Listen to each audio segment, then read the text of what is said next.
Peace, peace. It's a time for. I'm gonna shoot this video, man. I'm gonna put evidence of a conspiracy. The war on drugs was a war against black aborigines. Okay? Now, the reason why I wanna go on this video is because a lot of people don't seem to see the underlying problem with our people and what led to like the demise of our people. You know what I'm saying? Yeah, we got a lot of black people who's thriving, who's successful, but a lot of black people don't come into the urban community and don't see how people are still living to this day. And that's all because of war on drugs, alright? So I'm gonna play this little clip from the Godfathers, and I'm gonna play a couple clips. I'm also gonna be reading, I'm gonna show you some graphs, so bear with me, alright? I'm gonna try to put a lot into this one, alright? So as you notice, the Godfather from the 1970s. I think this is Godfather 2. But nonetheless, though, you're going to hear what they say about drugs, all right? So let's go. I also don't believe in drugs. For years, I paid my people extra so they wouldn't do that kind of business. Somebody comes to them and says, I have powders. You put up $3,000, $4,000 investment, we can make $50,000 distributing. So they can't resist. I want to control it as a business. To keep it respectable. I don't want it near schools. I don't want it sold to children. That's an infamia. My city, we would keep the traffic in the dark, people to colors. They're animals anyway, so let them lose their souls. Okay. Now he said with the dark, the people of color, and he said they're animals. I guess they showed the picture on the Godfather because, you know, he had some type of morals with him later on. You'll hear a lot of footage from. I forgot. I'm trying to remember the Godfather name right here, but nonetheless, though, they put this shit in the movie and they meant it. All right, so I'm gonna show you a timeline, and like I said, man, a lot of the problems that we having as black people stem from the war on drugs, and this is one of the reasons in which we deserve reparation, because like I said, you got other people who come here who don't have these problems, and they don't have to worry about drugs because they already know drugs are no. So they already have you know what I'm saying, they already have an example, which is you. You know, you got Spanish people on drugs, you got Europeans on drugs. You know, a lot of Spanish people got on drugs because they moved around us and they didn't know that the war on drugs was a war against black people. So a lot of them are casualties of the war on us. But as far as the Europeans, a lot of Europeans don't live in drug-affected communities. Probably now, but not back in the day, all right? But I'm going to break the timeline on, so just bear with me, all right? So, let's see. What was I looking for?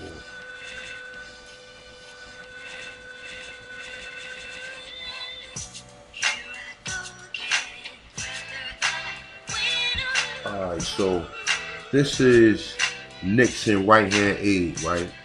And he reportedly admitting that the drug war was meant to target black people, right? Now, why would he say that? Why would this man say that, right? Now, a lot of people be like, man, that's a conspiracy theory, right? But let's see something real quick. Let's see something real quick. Let me see. All right, so look, as you see, this is the 80s right here. So I'm going to put it right here. I'm going to put the cursor right here. As you see, from the 1925s to the 1980s, the numbers stayed low because, and still, at that time, from the 1925, a lot of the people who was locked up was Aborigines or whatever. You know, because all the laws they had, you know what I'm saying? Like, yo, it just was ridiculous, man, how they was kidnapping people. And they kept the numbers low. But with the growth of drugs, is like, you know, that allowed them to just run down on people and break their constitutional rights. So a lot of people don't know that they don't have no constitution. They break your civil rights when they run down on you and just check you and stop and frisk you without them having a warrant for your arrest or without them doing, because it's like this. If they stop and check you and you got something, then you go to jail. If they stop and check you and you don't got something, then you can file a complaint on them and sue them. A lot of people don't know that.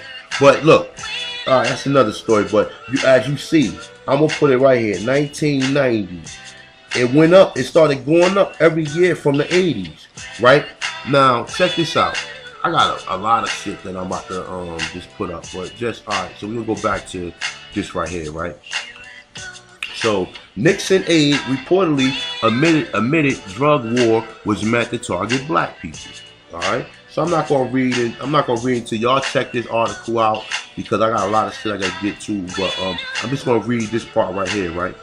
So they say, you want to know what this was really about? He asked with the bluntness of a man who, after public disgrace and a stretch in a federal prison, had little left to protect.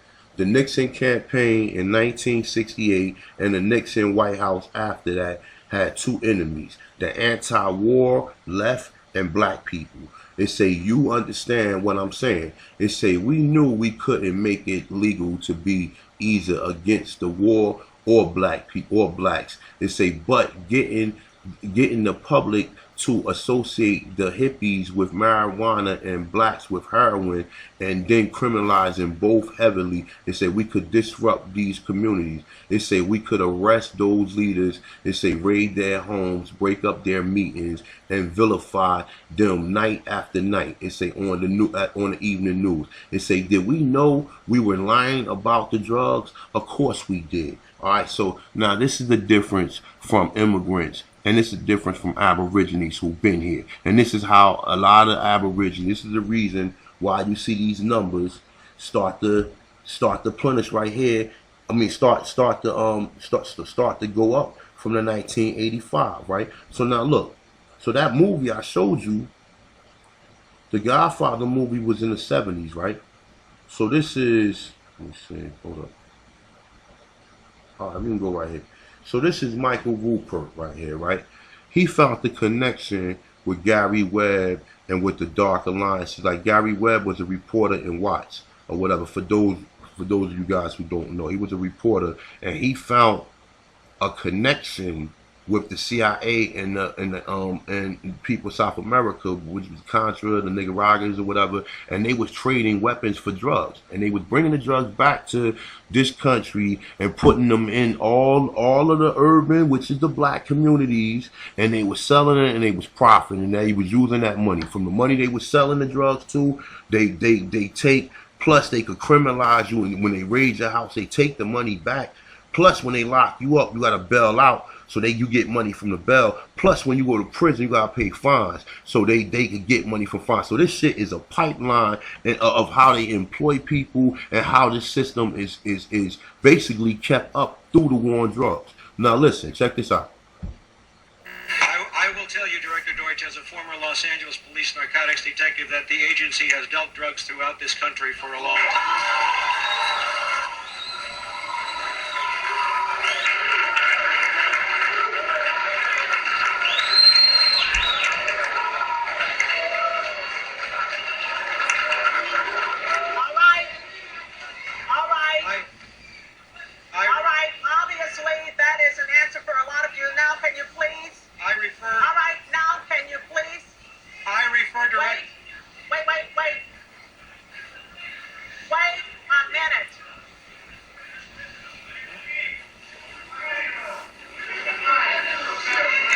Now he just confirmed it. He just confirmed that the CIA was selling drugs, right? So if the CIA was selling drugs, why ain't none of them go to jail? Why do they got all black people locked up, or the Aborigines of this land locked up? You know, with a couple of other different ethnicities. But why the majority of these people that's locked up in this country? Let me see. I think it's right here. Are blacks?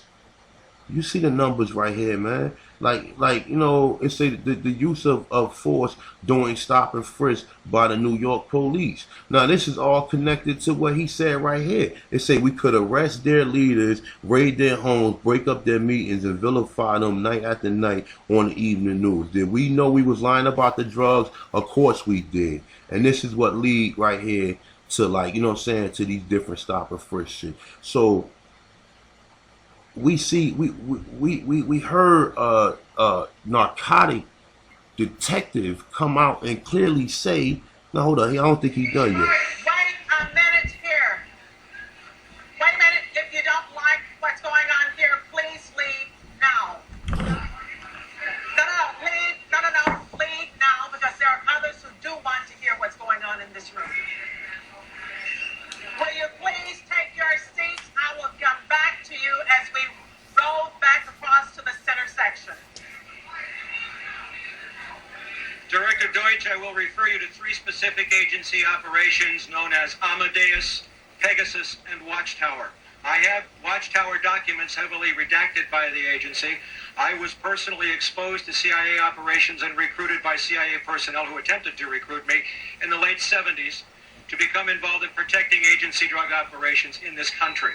I have been trying to get this out for 18 years, and I have the evidence. My question for you is very specific, sir. If in the course of the IG's investigations and Fred Hitz's work, you come across evidence of severely criminal activity, Let him speak. and it's classified, will you use that classification to hide the criminal activity, or will you tell the American people the truth?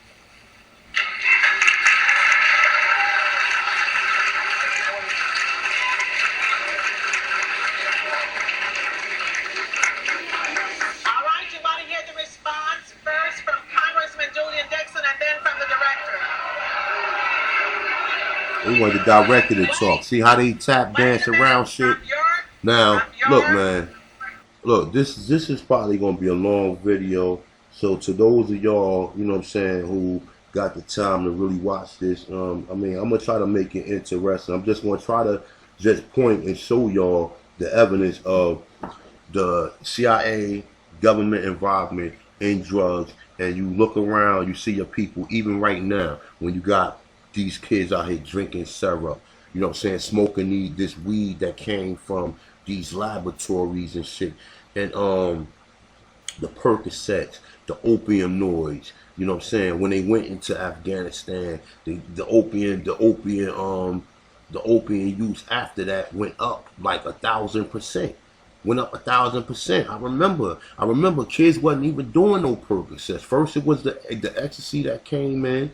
Then they was probably doing like these little, people wasn't even doing sticks back then. They was doing these Sebas and codeines, these WAP, these pills that cost like, they cost like, I believe like $30, man, because it's 2 pills or whatever. These niggas was taking down as them opioids back in the day. I do remember that. But after that, people stopped doing it. Like from the early 90s to 2000 and like 2000 and around like 2003 is when I started seeing the oxycodone used. These different opium noise, these Percocets, these Rockocets, these this other shit, you know what I'm saying? But a lot of that shit is in heroin. A lot of that is heroin. All that shit is synthetic heroin, and it's heroin. Matter of fact, it's not even synthetic because it gives you the same feeling as a heroin addict. So let me keep on going, man. I'm sorry, sir. I will allow the director to speak first and then Congressman Julian Dixon. If you have information Look, he about lying. CIA illegal activity Look, in drugs, look. you should immediately bring that information to wherever you want, but let me suggest 3 places. The Los Angeles Police Department. Oh man. Look, he like, look. Oh man, the dirtiest motherfucking police department besides the New York PD in the United States. I'm sorry, others want to hear this answer. I am sorry, others want to hear this answer. It is your choice, the Los Angeles Police Department, the Inspector General, or office of one of your Congress persons from this. 18 years ago, sir, I got shot at for it. Wait a minute, sir. Yeah, they know he lying. See how snakes. He know what's going on. He done got briefs came past his desk and memorandums and shit to where he know about this. They all got him. They all know about If it. this information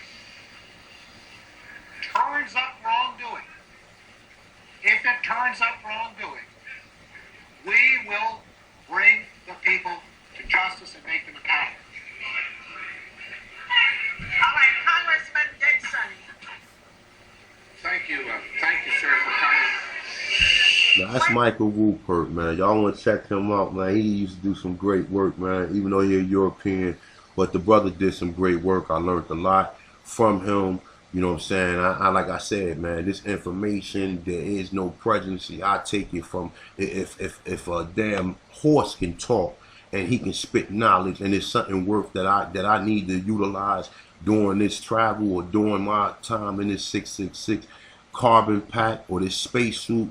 You know what I'm saying? I gotta utilize it. You understand? So don't look at the European the European connections or whatever. You just try to take what you can take, and if you can cross reference it, cross reference. All right.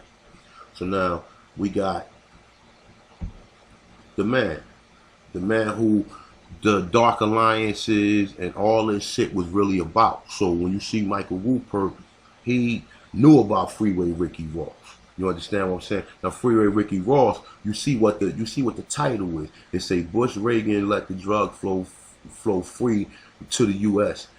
It say from nigga rock. It say ex-drug dealer. So it's telling you. So now, if they let the drugs flow free, Ronald Reagan had a war against drugs.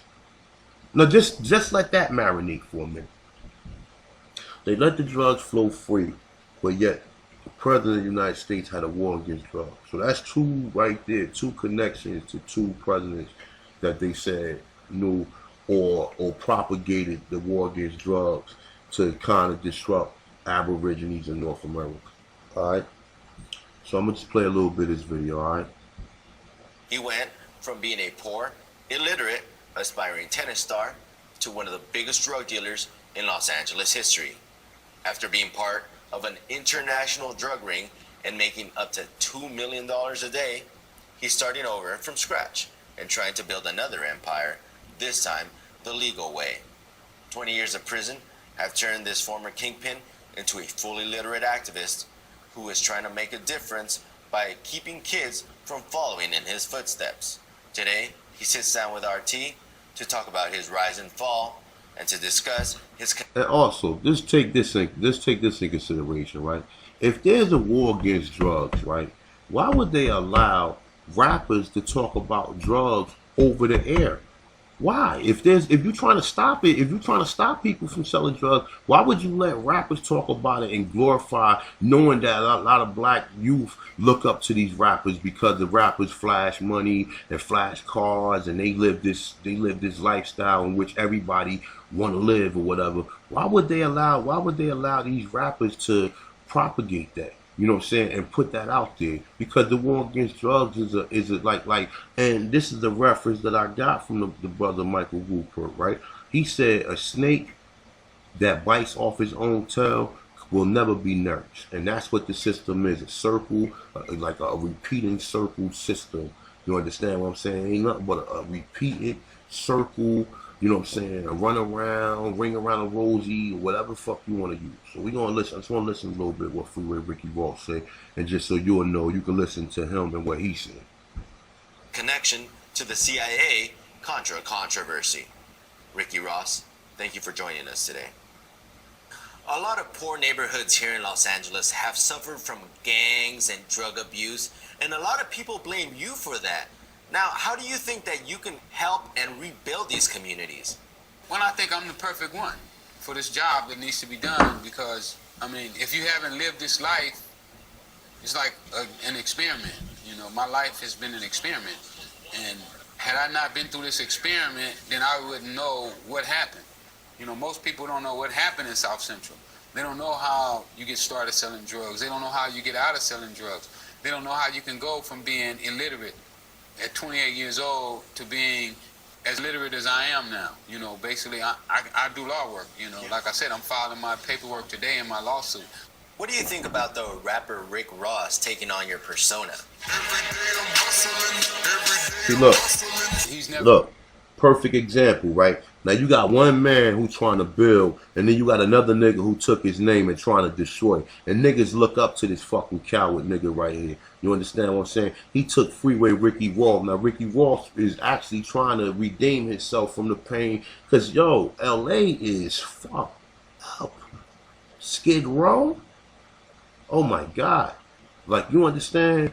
And a lot of that shit came from the crack cocaine And the drugs, you just heard him saying he was making $2 million a day. $2 million a day. That's almost $1 billion a year. Almost. It's over $750 million. So let's deal with that. But yet this nigga trying to come home and redeem himself. He out in a lot of these people. And I'm surprised Freeway Ricky Ross is still alive. I'm surprised he's still alive. I guess they like, well, this shit is so old that ain't nobody gonna look into it. But these are the reasons in which we owe reparation, because we have people who still destroyed as a result of the war on drugs. And then you bring all these people over here, and then we gotta compete with them. Nah, reparation. He sold drugs. He's never been involved with any type of crime. You know, he was a college boy, played football, from what I understand, and he was a prison guard. See? You know, and he went from being a prison guard to a drug rapper, fake drug kingpin. You know, so telling fairy tales. He's definitely created a fraud, and you know, he's perpetrating a lie. What role did the U.S. government play in bringing crack cocaine into LA's poor black neighborhoods? The government needed this money to fight this war over in Nicaragua against the Sandinistas. Russia had gave the Sandinistas $100 million to fight with. Congress had cut off all the money from the Contras. So now the Sandinistas had an advantage. Reagan and Bush had made the Contras their pet peeve.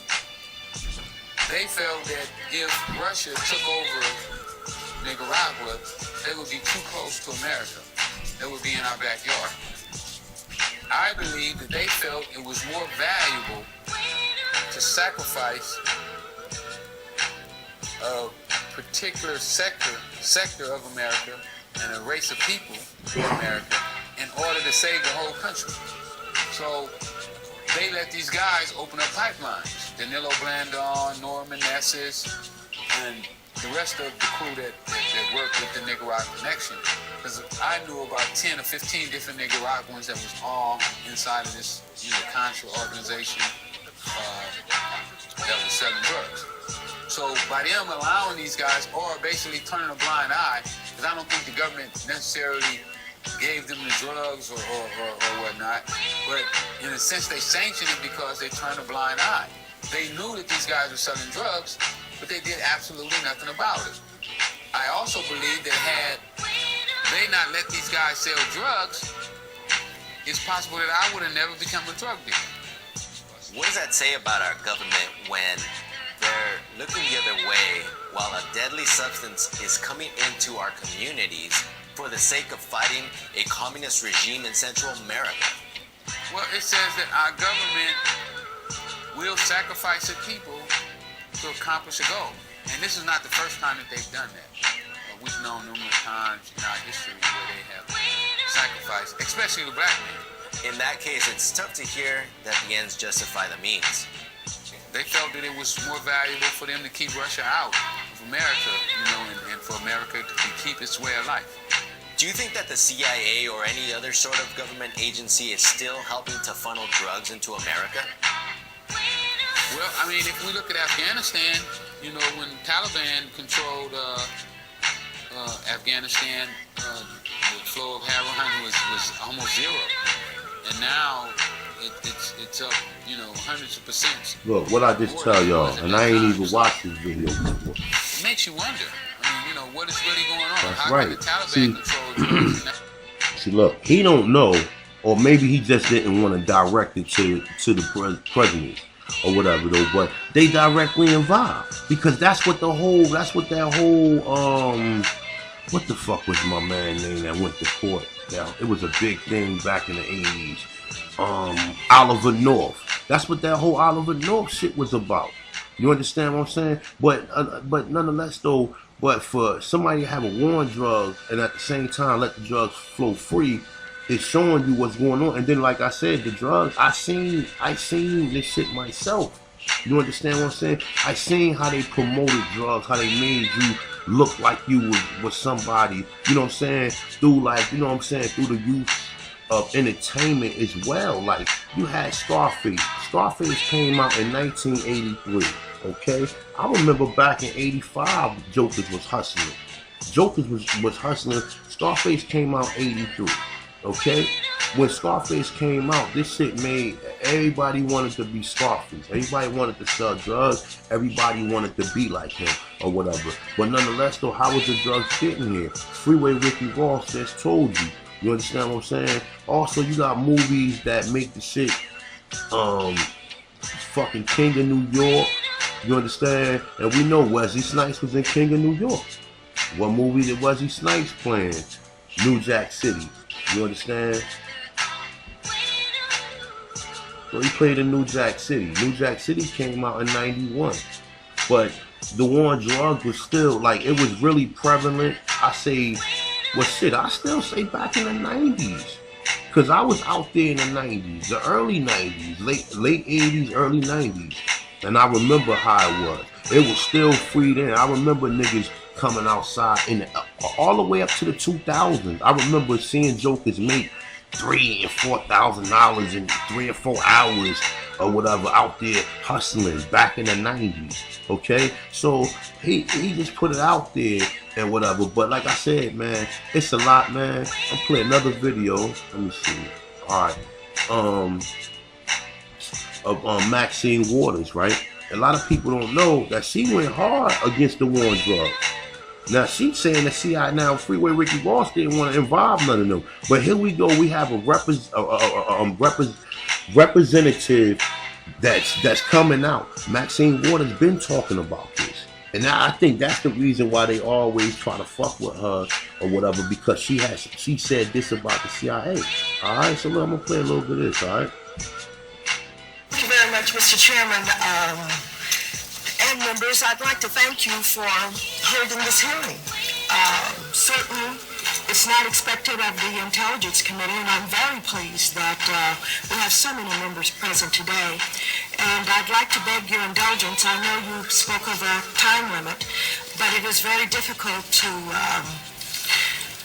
talk about all of this information in 10 minutes, but I'm going to try and do it as quickly as I possibly can.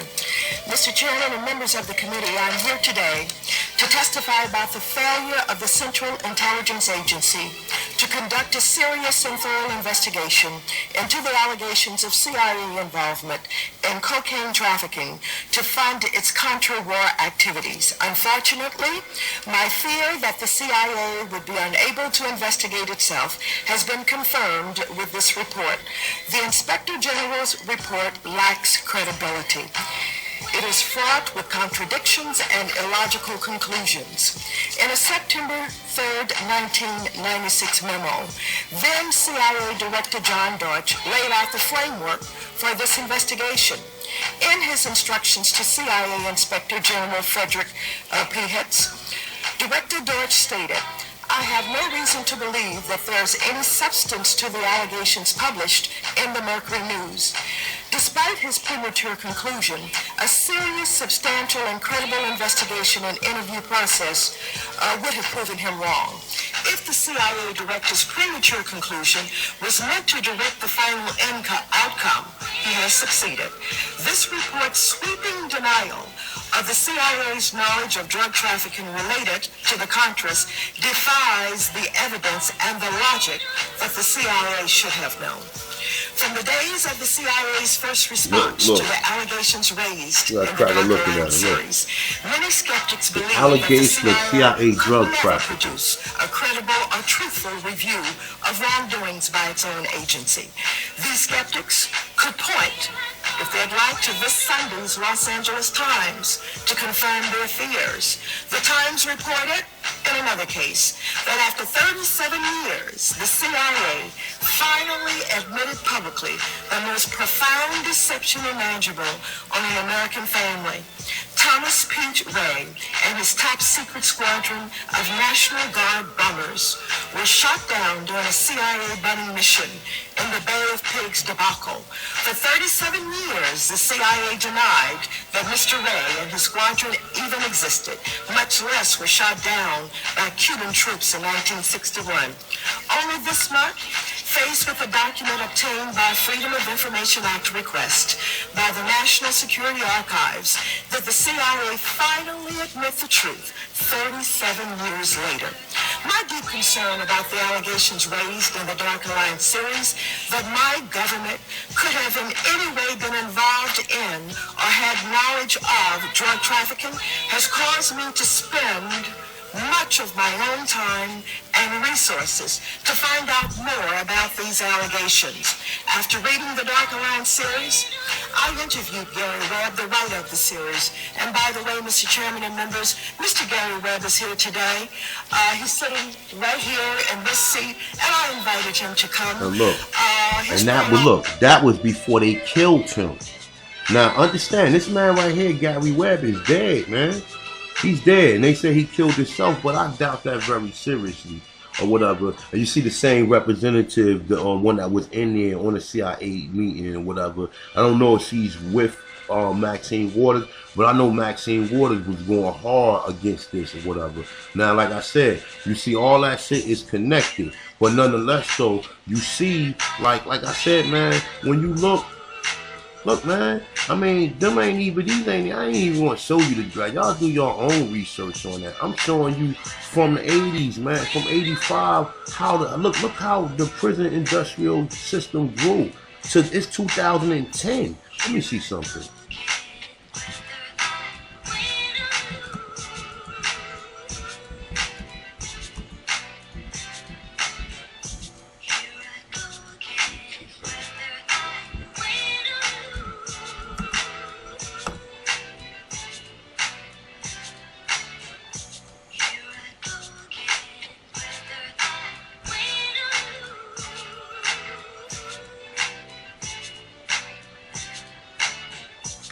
Hold up, I'm gonna probably have to really go and look into this because some of this shit, like, this how it should always come up. I need something just a little bit, just to give you a brief understanding of what I mean.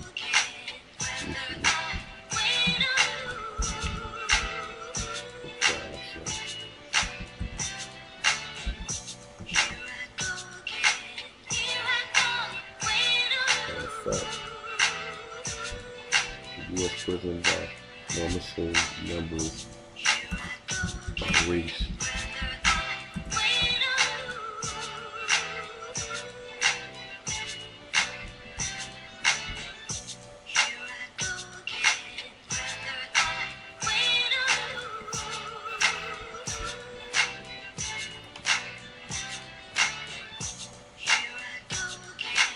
Oh, damn. This is a beautiful graph right here. This got everything going. You see what they got? They got state prisons. They got the state prison. They got public order, drugs, property, violence. This is a nice graph right here. I need some time to really review this one right here. But it got everything that's basically, from what I see, is dealing with drugs, man. Everything is surrounding drugs. All of the crime rate that's in this country stems from drugs and poverty. You understand? This is a nice graph right here, whatever. But it shows you. Let me see the numbers.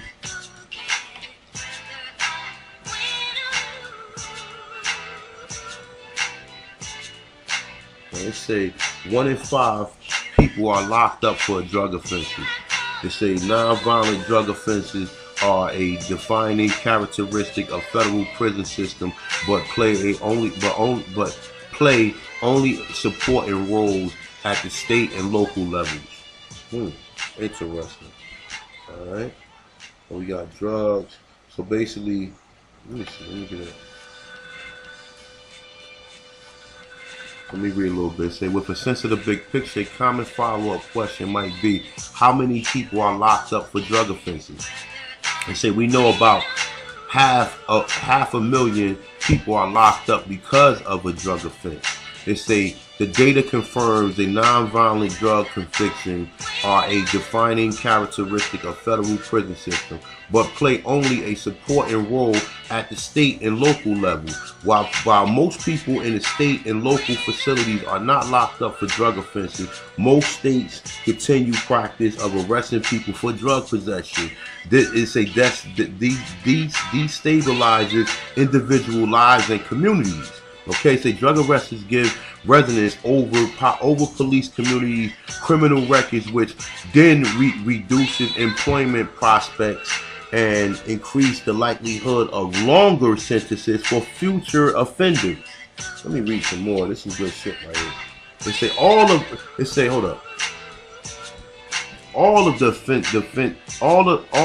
the offense data presented comes with an important set of caveats. A person in prison for multiple offenses is reported only for the most serious offense. So, for example, there are people in prison for violent offenses who might have also been convicted of a drug offense.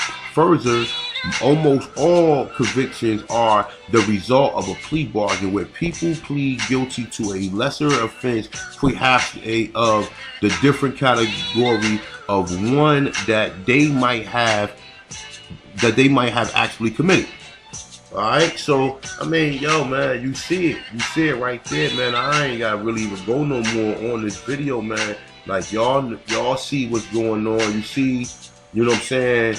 Like, I mean, I'm not gonna say, well, yeah, I am gonna say it was more than a fucking plot. And they say racial ethnicity disparities in the prison and jail. Alright?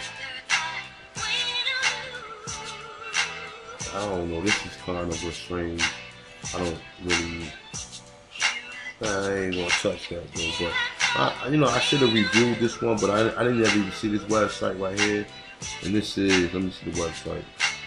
It's a prison policy enacted. I can't say the word right now. Sorry about that, y'all. My mind is not working this morning. Alright, but we're gonna go further, man. Let me see what else I got up here. Did that, touched on that. Touched on Gary Webb. You can see Gary Webb with Maxine Waters right here. So, I mean, it's pretty self-explanatory, man. Pretty much what happens. And like you said, that when you get these drug offenses, that stops you from employment opportunities. That stop you. Yo, you just don't know. I'm gonna do another video on how New Jersey won't let no Uber drivers drive if they got one or more drug offenses. You understand what I'm saying? So you can't even be an Uber driver if you got a drug charge.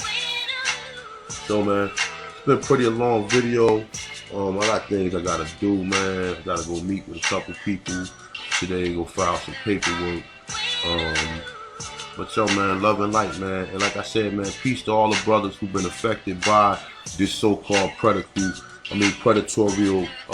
prison system or whatever, man. I know a lot of people, you ask the question, why did people choose to get in drugs? Because of the propagation. You had these movies where people was living larger than life and people back home was living in poverty, man. You understand? Like I said, when I grew up, man, people still had holes in their sneakers and holes in their pants. I remember kids coming to school and we used to bother. We was cruel. We was wrong for that. But you know how kids are or whatever. We was definitely wrong for picking on people or whatever because their parents couldn't afford to buy clothes or whatever though. But I seen that. Now now it's not like that. But this whole system was created from the drug system. So I mean, no matter how you look at it, man. So you do your own research on this, man. Like I said, man, I'm out, man. Love and light. Comment, like, subscribe. Sorry for some of the grammar, some of the grammatical errors, man. Like I said, I don't be having my glasses on all the time, man. And this computer screen starting to really mess with my eyes. So, man, I'm out of here, man. Y'all have a good one, all right? Peace.